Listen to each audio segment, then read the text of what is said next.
ఈ రాష్ట్రంలో గంజాయి లేకుండా చేయాలనేసి, అలాగే మరి ఇతర మత్తు పదార్థాల సేవలను కూడా పూర్తిగా నిలుపుదల చేయాలనే ఉద్దేశంతో ఆపరేషన్ వజ్రప్రహార్ అనే కార్యక్రమాన్ని చేపట్టింది. ఇది రాష్ట్ర వ్యాప్తంగా జరుగుతూ ఉంటుంది. ఈ కార్యక్రమంలో భాగంగా వారానికి ఒక్కసారి 2 సార్లు ప్రతి గ్రామంలో, ప్రతి పట్టణంలో ఎక్కడెక్కడైతే మాదక ద్రవ్యాలు సేవించేందుకు అవకాశం ఉందో అక్కడ కార్డనెన్స్ సెర్చ్ చేసి అక్కడ ఎలాంటి మత్తు పదార్థాలు ఏవైనా దొరికితే వాటిని సీజర్ చేసి, అలాగే ప్రజల్లో కూడా చైతన్యం కలిగించి ఆంధ్రప్రదేశ్ను ముక్త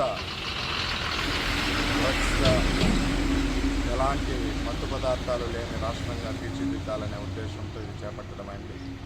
ఈరోజు మన గౌరవనీయులైన జిల్లా ఎస్పీ జగదీష్ గారి ఆదేశాల మేరకు ఈరోజు కళ్యాణదుర్గం పట్టణంలో